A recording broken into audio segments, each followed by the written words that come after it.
Good morning. Survived the night. Wasn't bad at all, actually. If anything, I was a little bit too warm in that sleeping bag with those foot warmers and so forth. But it was a good night. Here's the lake this morning.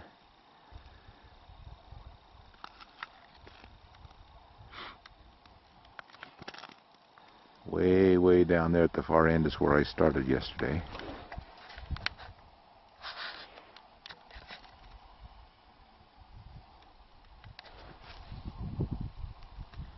Continue on around.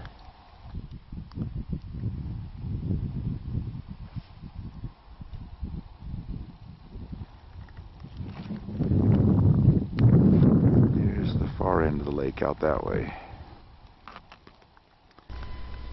I had an unforgettable experience this morning. Maybe about 5:30. It was still dark outside.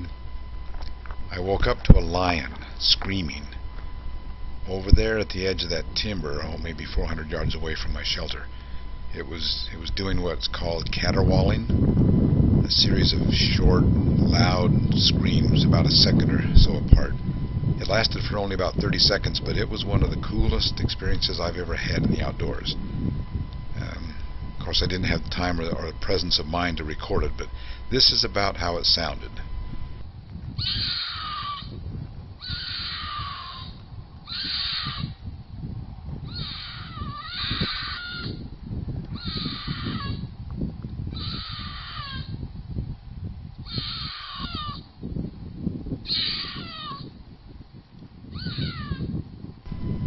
And after it got light, I snowshoed over there, and sure enough, I found the fresh cat tracks.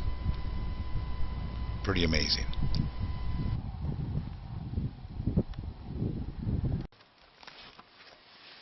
Now it's time for breakfast. I'll get the jet boil cranked up and warm up something to drink. I kept my fuel canister in my sleeping bag last night, so the jet boil should start up just fine.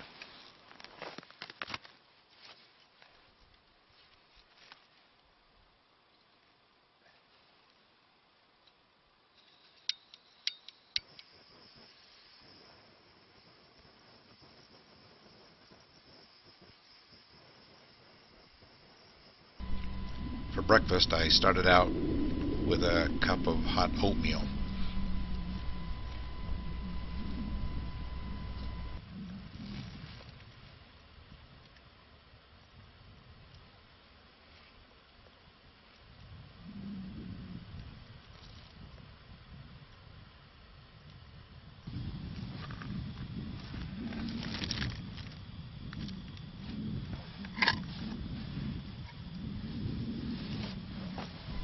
Then I used the extra boiling water and put it in my Nalgene bottle for use as a body warmer.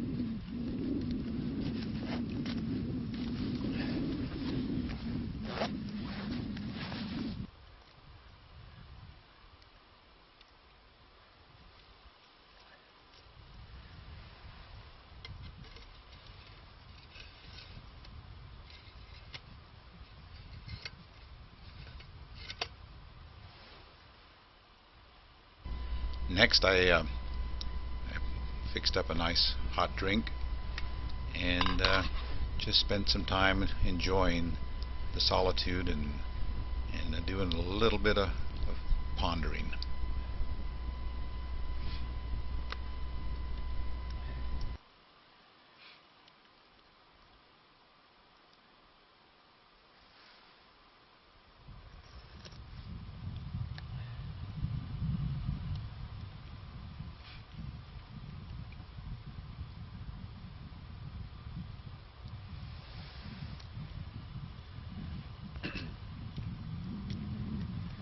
those of you that like hot chocolate, this could be hot chocolate.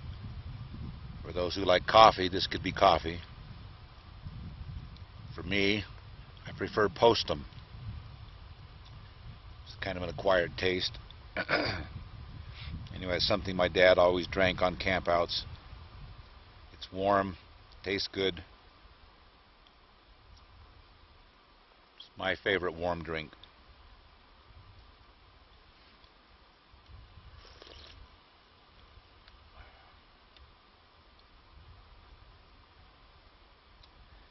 I'm going to top it off with a homemade banana oatmeal muffin with raisins and chocolate chips in it. Thanks to my good wife.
Here's my foot warmer from last night.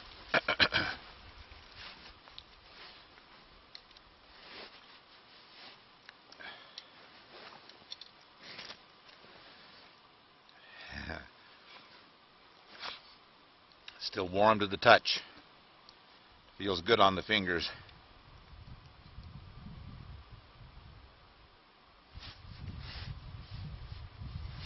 It's also a good way to keep your water from freezing so that you've got something to cook with in the morning.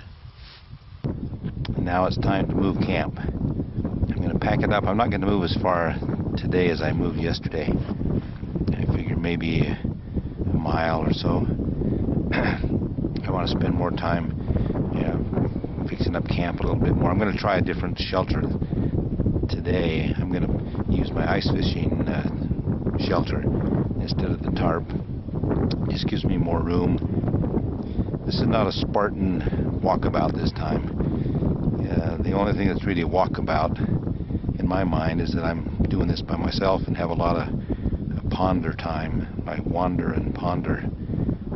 Definition of a walkabout. Comfort-wise, more comfortable this time than some of the other walkabouts I've been on, but it's still good therapy.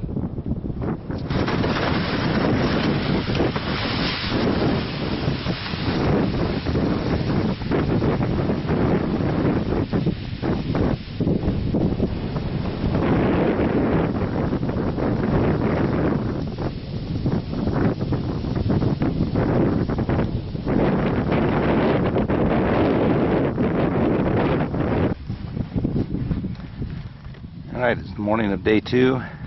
I've moved into some shallower water where I think I can catch some perch and maybe some trout. And so, I'll show you how I do. I think it's about 25 to 30 feet deep right here.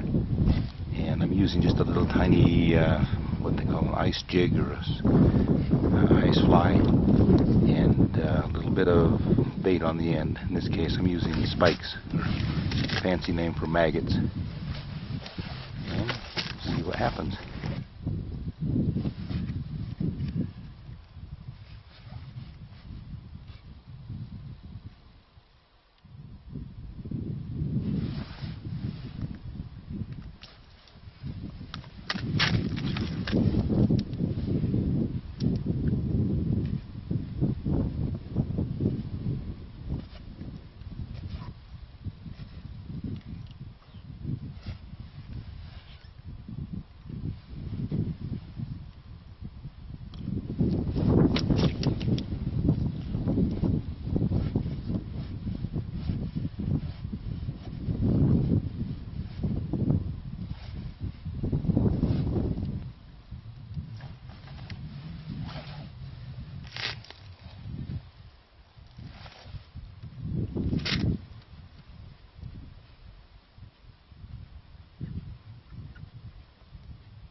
Well, it's definitely not going to be much of a challenge to get enough for supper tonight.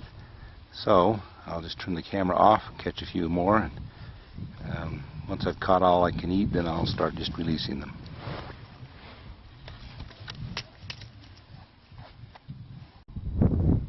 Alright, I'll show you what I'm using. This is tiny little jig. This one happens to be kind of white, cream colored with a slight green cast to it. Got a couple of little spike maggots on the end for bait. And I'll drop it down to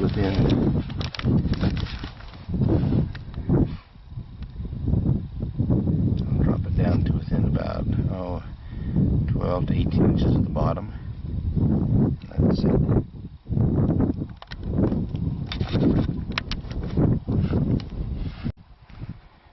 Perch tend to bite quite soft, so for that reason I put a light little bobber on this so that I can detect when they bite. So it's almost to the bottom. This bobber is set so that the bait is about, like I said, 12 to 18 inches off the bottom. Just hold really still, and then when the fish bites, it'll pull it under. See how it pulled it under? And when it does that, I just give it a quick jerk and then reel it in. Alright, here he comes.